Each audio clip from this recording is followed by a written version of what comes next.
அந்த மாதிரி அவங்க கண்ட்ரோல்லே இருக்கிறது மாதிரிலாம் பெரிய ஒரு பிரச்சனைகள் உண்டாகும். ஆனால் அதெல்லாம் வந்து ஆண்டவருடைய பிள்ளைகள் வந்து அந்த சர்க்கிளை வந்து எப்போவுமே வந்து சரியாக வச்சுக்கிட்டிங்கன்னா உங்களுக்கு வந்து இந்த உலகத்தில் வாழ்கிற வாழ்க்கை வந்து ரொம்ப பீஸ்ஃபுல்லாக ரொம்ப ஈஸியானதாக இருக்கும். அந்த மாதிரி ஒரு சிக்கலில் வந்து நீங்கள் சிக்கிட்டீங்க அப்படின்னு சொன்னால் அகைன் வந்து அது வந்து நான் நிறைய வருடங்கள் வந்து அதிலே நான் நிறைய பேரை பார்த்துருக்குறேன். இந்த சொந்தங்களுடைய கண்ட்ரோலில் உட்காந்துட்டு எதுவுமே ஃப்ரீயாக பண்ண முடியாது, ஒன்று கூட செய்ய முடியாது. எல்லாத்துக்கும் தப்பாக சொல்லுவாங்க, எல்லாத்துக்கும் ஒரு குறை சொல்லுவாங்க. ஒருத்தருக்கு பிடிக்கும், ஒருத்தருக்கு பிடிக்காது. கல்யாணம் நடத்தா ஒருத்தர் வந்து பிரியாணியும் சாப்பாடும் போடலான்னுவாங்க, இன்னொருத்தர் இல்லை ஒயிட் ரைஸ் அந்த மாதிரி போடலான்னுவாங்க. இது ஒரு பெரிய சண்டையாக போயிட்டுரும். முக்கியமான நமக்கு பிடிச்ச நிறைய காரியத்தை கூட டிசைட் பண்ணவே முடியாது.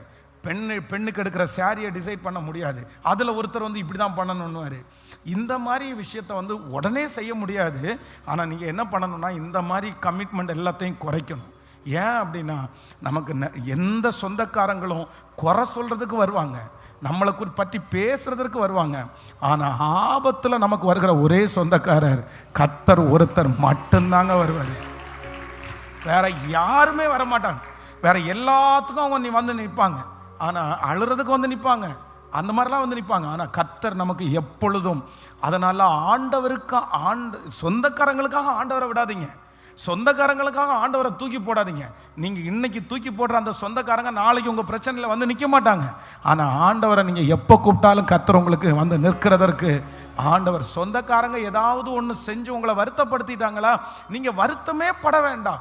சொந்தக்காரனுக்காக கார் வாங்குறது, சொந்தக்காரங்களுக்காக வீடு கட்டுறது, சொந்தக்காரங்களுக்காக நல்லா இருக்கணும்னு நினச்சி கல்யாணத்தை ஜாம் நடத்தணும்னு சொல்லி கடனில் போய் சிக்கிக்கிறது எதுக்கு அப்படி? அவங்கள்ட்ட நல்ல பேர் வாங்கி இல்லை அவங்கள்ட்ட பெருமை அடித்து நம்ம என்ன பண்ண போகிறோம்? நிறைய பேருக்கு இன்னைக்கு அந்த ஞானமே இல்லை. சொந்தக்காரனுக்காக யாராவது கார் வாங்குவாங்களா? எனக்கு தேவையானதை நான் கார் வாங்கிக்கலாம், எனக்கு தேவையான வீட்டை நான் கட்டிக்கலாம், எனக்கு தேவையானால் நான் நல்ல சாப்பாடு வரவங்களுக்கு கொடுக்கலாம். ஆனால் சொந்தக்காரங்களுக்கு மத்தியில் பேர் கெட்டு போயிடும், தப்பாக நினச்சிடுவாங்க. அதனால நீங்கள் அப்புறம் அந்த கடனை கட்டுறதுக்கு அவங்க என்ன வந்து நிற்பாங்க, என்ன சொல்லுவாங்க தெரியுமா? வேற ஒன்றும் சொல்ல மாட்டாங்க. அவ்வளோதான், இவ வந்து ரொம்ப இது பண்ணாங்க, பெருமைக்காக கல்யாணம் நடத்தினா இப்படி தான் 15 கூட்டு 20 கூட்டு வச்சு சாப்பாடு போடுறாங்கல்ல, காசுக்கு தகுந்த மாதிரி பண்ணியிருக்க வேண்டியது தானே. அன்னைக்கு கல்யாணத்தில் பெருமை அடித்து இன்னைக்கு கடன்காரம் மாறிட்டாங்கன்னு சொல்லி அதுலையும் நம்மளை திட்டுவாங்க.